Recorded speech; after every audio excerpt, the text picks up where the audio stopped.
students, let us begin lecture 3rd of week 11 on compliance and quality. Today we will be discussing marking and international requirements. So there is a markedly difference between labeling and marking.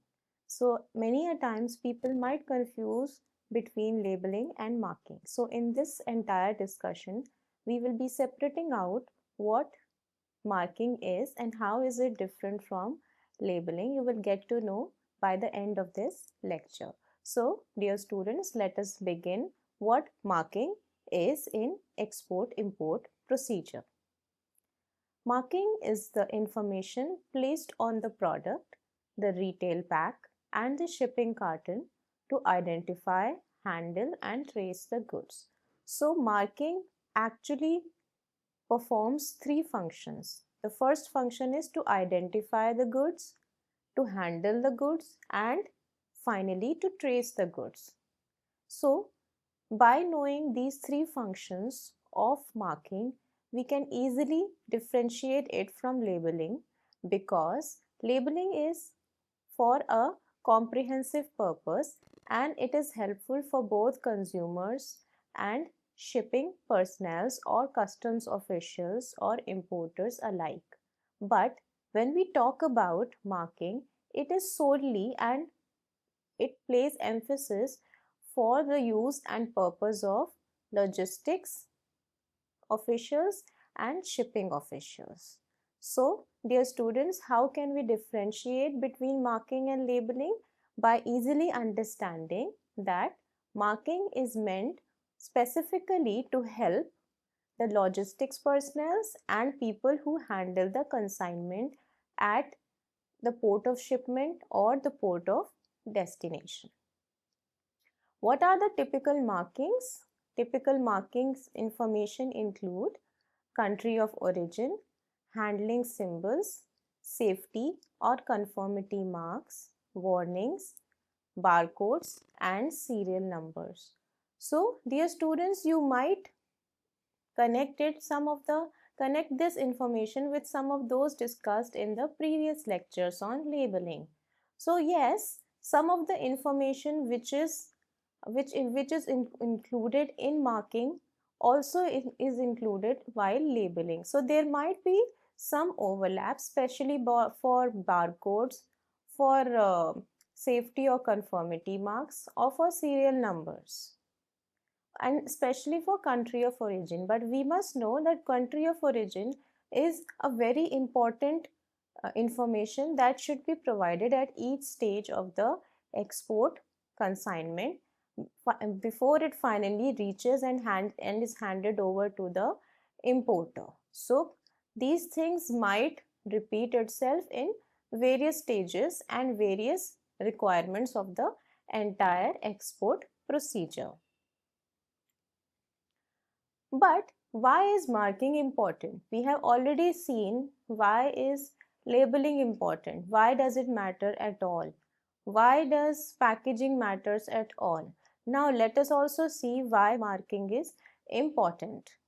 The first importance it holds is in terms of speeding up customs clearance, because when the markings are clear, it simply means that the customs have clear and comprehensive information about country of origin, serial number, various certification marks, or other details that we have discussed. So if all this information is clear enough, it may be very easy for the customs officials to approve the particular product, and it will make the entire customs process easy and smooth, reducing the entire time taking in this process. The second reason why correct marking matters is it avoids detentions. So, in case of a wrong serial number, or maybe the exporter has missed out on marking information related to serial number or country of origin or other information which is important and is demanded by the importing customs officials or even the customs officials at the port of boarding. So in that case, the goods may be mm, seized. They may be stored. It might take an additional amount of time for it to be boarded on the ship and similarly to be cleared on the port of destination. So it may hamper the smooth flow of the consignment and thus the goods can be detented. Third reason why correct marking is important is it protects consumers. So in a way, like labeling, it also protects consumers from various hazards, from knowing the consignment and products imported well, and be aware of any dangerous implications of not using the product in an ascertained manner. Finally, missing or wrong marks lead to relabeling, fines, returns, or re export, which increases cost and damages buyer confidence. So, if there is an important mark that is required on the product but it is missing, or if it is a wrong one, then it might call for relabeling or remarking. It might also incur additional fees, or in several circumstances, the entire product or consignment can also be returned by the importer, or it might necessitate re export of the entire consignment with the correct marking. So, in all these circumstances, obviously, it would yield a lot of additional cost on the exporter and also cost in terms of time lost, time wasted by the importer in waiting for the product, and the product is not delivered on time because of these wrong information supplied at the outset. So in essence, it will cause a, an erosion of trust and confidence of the importer firm or the buyer. The importer will lose confidence in the exporter and it will hamper their future relations. How do we differentiate between shipping marks versus product markings? So, the product might hold certain markings, whereas the shipping container or the shipping outer carton might hold some other markings. So, how do we differentiate between these two? Shipping marks identify the consignee, purchase order, product code, the quantity of the item, the weight, and handling instructions on outer cartons and pallets. So these are some fundamental information that are placed on the outer carton of the consignment. Now what about the information or markings on the product itself? So product markings appear on the item or retail pack and cover safety, conformity, origin, and consumer information required by law. Conformity in terms of any particular laws or regulations, any standard that has to be met by the exporter according to the specific laws and regulations of the importer country. And any consumer information. Consumer information can be anything that can bring an impact, can have some implication on consumer health, consumer safety, etc. Now, what are some universal handling symbols? One of them is International Standard Organization's ISO 780. What is it? It provides standard handling symbols such as fragile, this side up, and keep dry for transport packs. Using these symbols improves international comprehension and reduces damage caused by incorrect handling. Students, I want to raise a question here. What do you think In what ways the usage of these universal handling symbols will help improve international comprehension? So, in a way, international comprehension can be improved in the case of anyone who is handling the export consignment. There might be instances where the handler is maybe illiterate, or maybe the handler is of a country where the particular language in which the product, the particular language from the exporting country is not the same as the handler's language. So in those scenarios, these universal handling symbols will help determine how should a product be handled without using any kind of language. So the language barrier can easily be overlooked and solved just by using these universal handling symbols.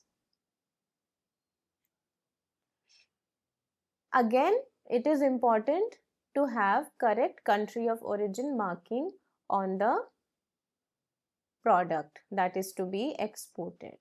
Many destinations require a clear permanent origin statement such as Made in India. Dear students, have you seen any product that doesn't have a Made in or the country of origin tag? I suppose your answer would be no. In 99% of cases, somewhere on the product you will see this marking. Where was the product made? But in the case of a product that has undergone a considerable or significant transformation in the form of assembling or processing at a different country, then the country of origin would change. And how one country decides what should be the country of origin? It is decided by the rules of origin. How much was the content or value addition in the particular country? Now let us see a quick overview of these conformity marks. What does these conformity marks show? These conformity marks show that the product meets safety or performance requirements and can be sold in a market. So this conformity marks give credibility to the product. It gives a kind of authenticity, an element of authenticity, genuinity to the product. For a number of consumers and for a greater portion of consumers and citizens of a country, it might be an important point to consider before consuming a particular good. They might see the conformity marks, or the governments might also be vigilant about whether conformity marks are met or not. So before exporting, the exporter must know what are the conformity standards of the importing country. Only when these conformity marks are matched, then the exporter can wish about selling the product in the market of the importing country. Some common examples that we can cite here are CE in the case of European Union or European Economic Area countries, UKCA for Great Britain, FCC for US radio, UL or ETL for North America, and BIS or ISI for India. So let us briefly discuss one of them. Let us take the case of the first one, which is CE, that is used in the European Union countries. So in order to penetrate the EU market and sell your products in any of the member countries of European Economic Area or European Union, you must comply with the CE requirements. It will give the exporter a credibility, a genuinity, and it will also be helpful in penetrating other markets of the world, other countries of the world once you have confirmed with the guidelines in the EU. CE and UKCA essentials.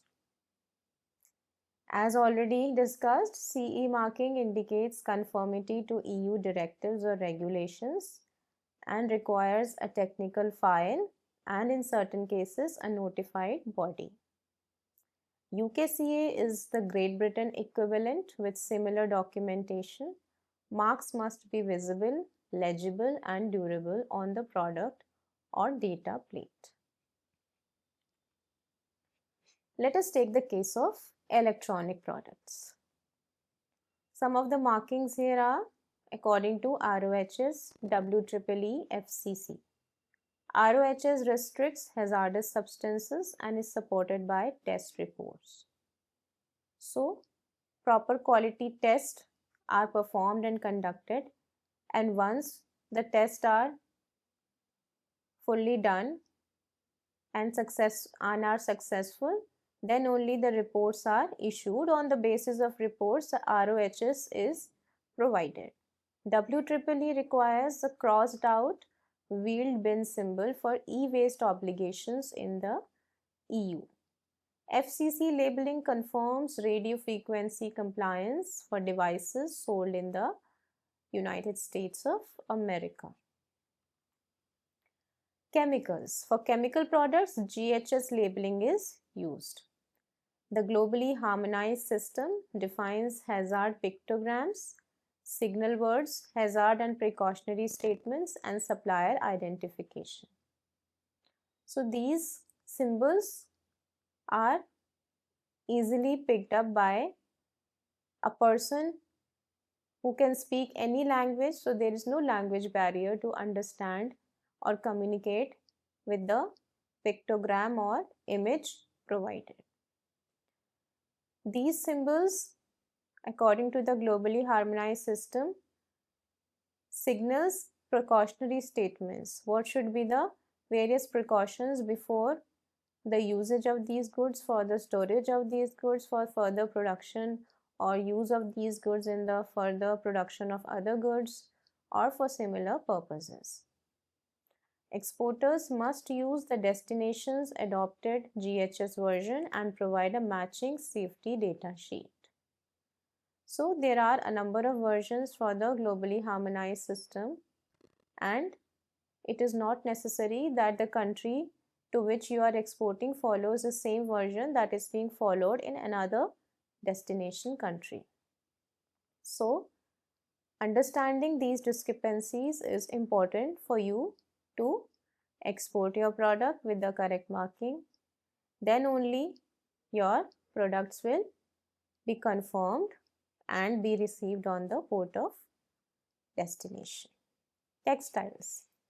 For textiles, ISO 3758 care symbols are used.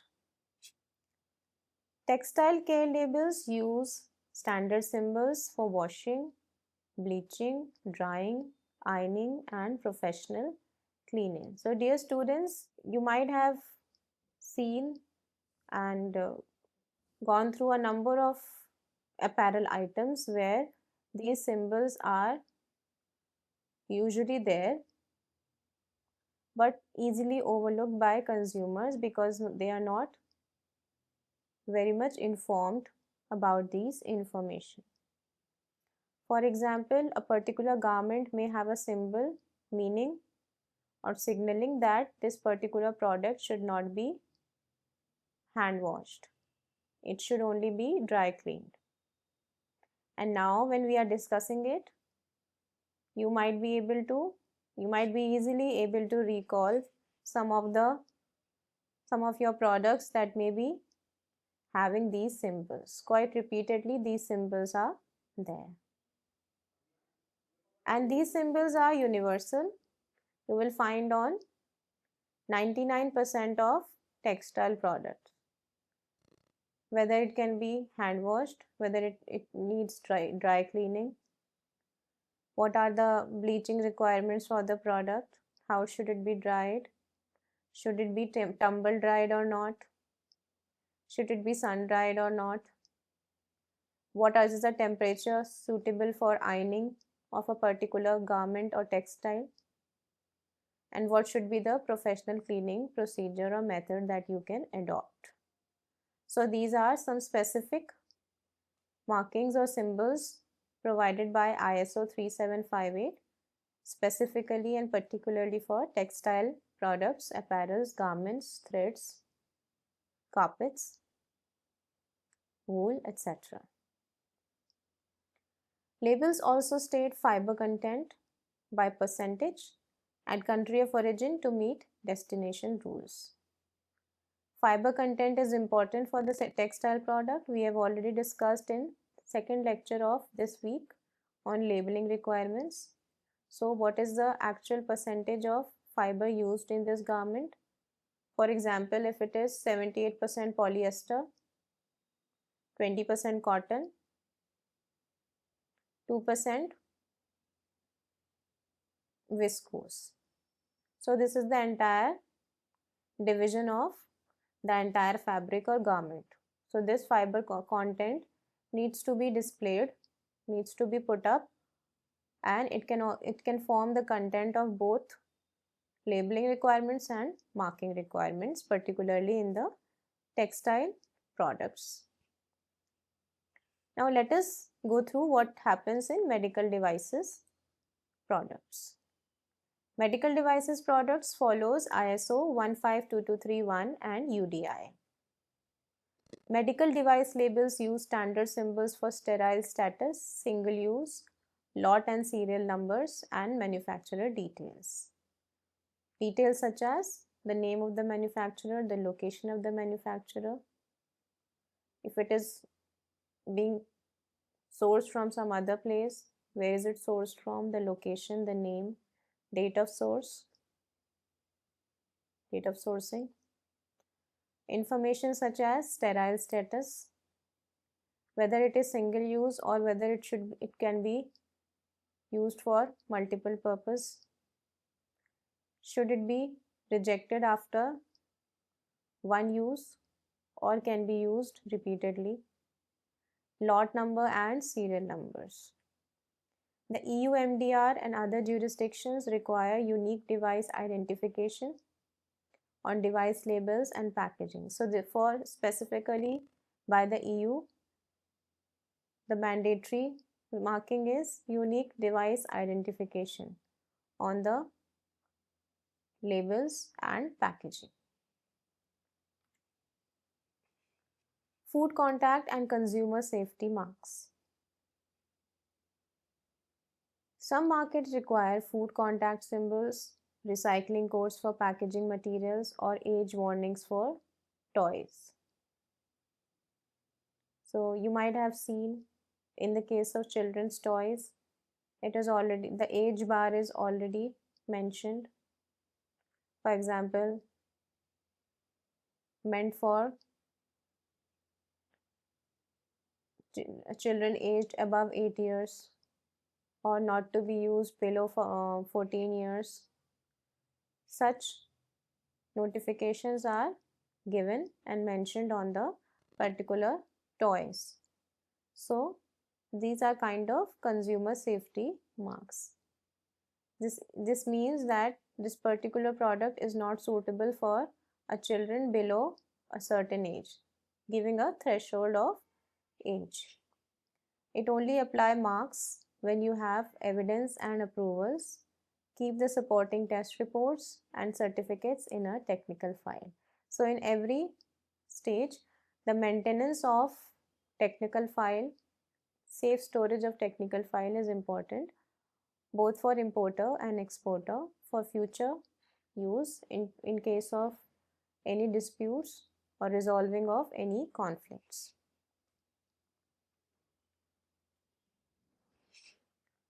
Barcodes and GS1 identifiers.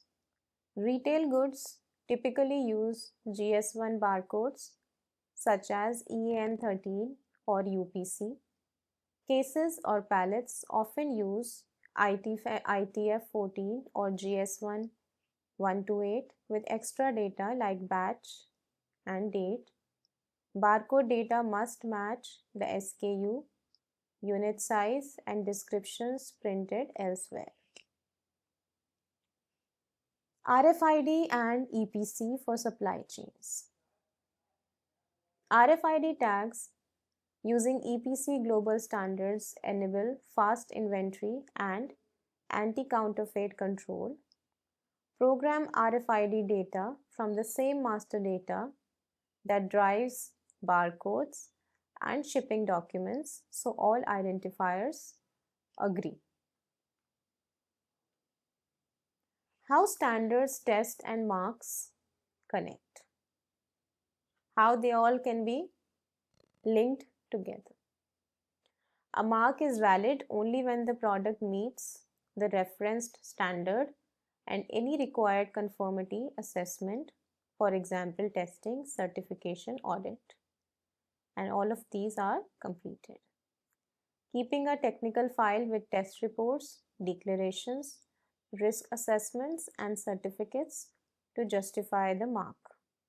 So, if the exporter is placing a mark on the product or the outer container or the outer carton, there should be a justification, a documented justification for placing that mark, supported by the test reports and declarations. Artwork control and permanence. Use controlled label templates with version numbers, approved symbols, minimum font sizes, languages, and placement rules. Where should the mark be placed? The positioning is also really important. Apply markings in a durable way. Print, emboss, etch, plate, and verify legibility after normal handling or washing where relevant.